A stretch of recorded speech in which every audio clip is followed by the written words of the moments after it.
All right, Georgia with a pretty big beatdown of the Auburn Tigers, 34-10.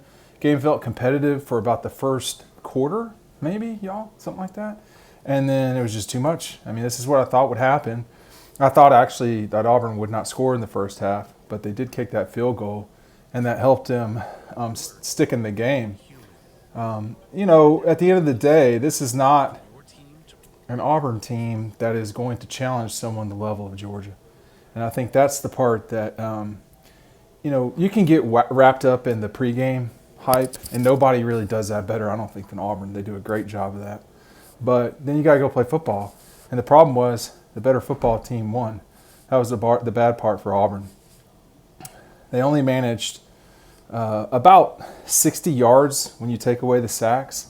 So that's just not good enough. Georgia with 2:01. I mean, Kendall Milton was a hammer in the fourth quarter. The game was over.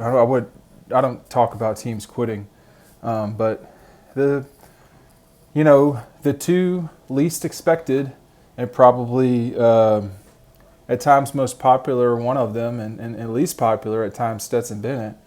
Look, he's got 4 wins now over ranked teams. Arkansas top 10, now Auburn. Last year top 10 Auburn. Last year Tennessee ranked.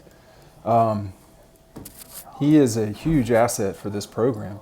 4 for 21, 231 yards. He completed passes to Ladd McConkey, Brock Bowers, Darnell Washington, A.D. Mitchell, James Cook, Kearis Jackson. That's 6 different guys spreading the ball around. But, for Stetson, who I think took 1 sack, I mean, he was lethal running the ball. This is a different offense. He's the backup, but it's definitely you can see what you get with the run game, and it hurt Auburn.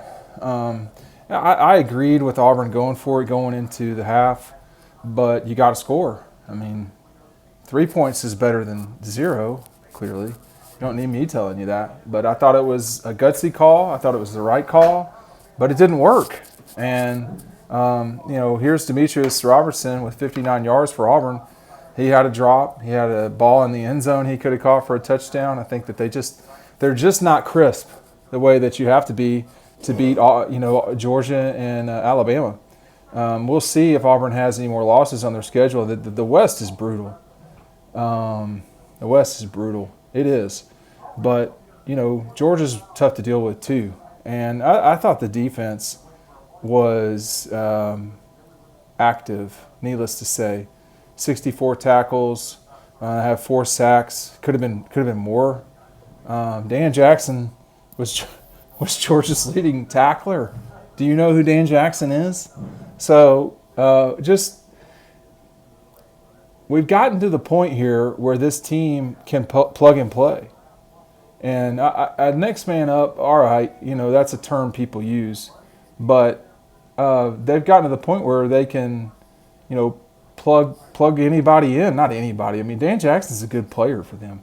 You got Breeny out there, Coy Walker, Nakobe Dean, who is just like lightning with his 2, his sack and tackle for loss, a couple of tackle for losses. Latravius Breeny with a pass defended. What does it mean, at the end of the day? I mean, this is a very hot game. A lot of comments on the sideline about that.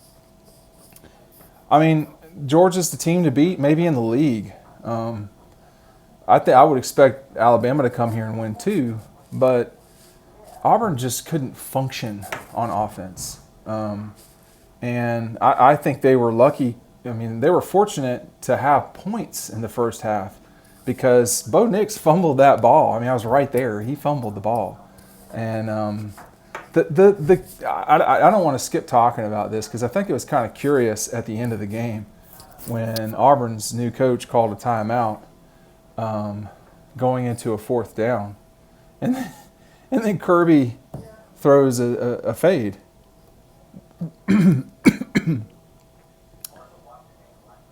Nobody was mad. Like, after the game, they wouldn't even mention the Georgia thing. Brian, excuse me, the Auburn coach is going right now.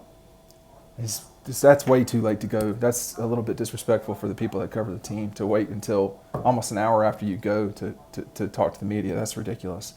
People have things to do, like get on TV broadcast. But that's Auburn's problem. But To call a timeout like that, I mean, you're within your right to do that. And then they got a drive out of it. They got a little bit of a drive, got their guy going. But just in in the game,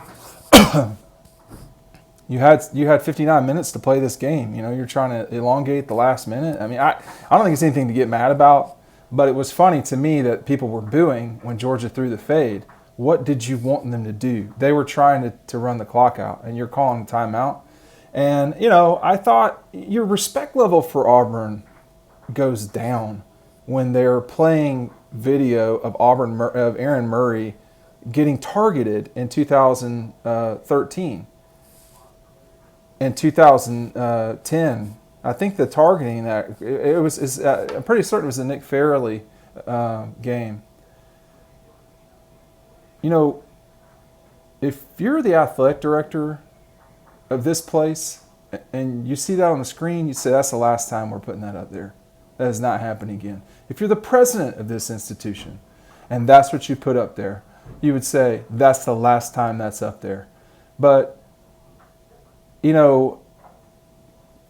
it's just pathetic. I'm trying to think of a nice way to say it. It's really, that's not what you do. But they do that here, and I don't get it. I mean, there's a lot of really good Auburn people. I do not understand that particular thing. I mean, you're showing targeting, and it's just I don't get that. And I know the Georgia people who are higher up, they don't like that either, and they don't do that sort of shit at Georgia, and they don't do that at Alabama. They don't do that at Florida. They don't do that at Tennessee. I've never seen that at Carolina or Clemson. It's just not the way that you do stuff. But I mean, I'm not mad about it. It's just low class, I guess is the best way to put it. And this is not a low class place, really. I mean, you look around. This is a brand new facility. It's very nice in here. The field is great. You just don't do that. I don't care how intense the rivalry is, and it is intense. That's just that shows your character. It doesn't. Georgia was beating your ass in, and you're showing video of a targeting from 11 years ago. I mean, and by the way, the guy who was targeted is calling your game on national television. At any moment, he could make a comment about that and embarrass you in front of, 4, 5, 6 million people. Is that really a smart way to be? I'm speaking, this isn't just some guy saying, I've been on a board of trustees for 10 years at this institution. If I saw that where I was on the board, I would lose my shit. That would not be okay. And I'll leave it there. But this is just a better Georgia team than Auburn. I mean, I think they shut Tank down. Tank went 10 for 28. Jarquez Hunter, 5 for 18. Auburn couldn't run the ball. And it was tough. They wound up with 46 just because of the sacks. But you keep Bo Nix in the pocket. You make him be a quarterback, he can't beat you. He can't beat Georgia. So 21 of 38, 217 yards. The pick, quarterback rating of 39. I mean, Stetson outplayed him. Whether Stetson had the better line, which he does, and the better players around him, which he does, he still outplayed him. There was a moment in this game where Stetson could have done something really stupid, but he took the sack. That is progress, because y'all look at Stetson and you see him, he's not a big person. And people say, oh, he's a caricature, he's a teddy bear. No, he thinks he's Superman. He thinks he's Superman. Trust me, he thinks he's Superman. And today, he played really well. He played really well for the Georgia Bulldogs. And he's a walk-on guy. This is his 5th year at Georgia. He has 2 wins over Auburn, ranked Auburn.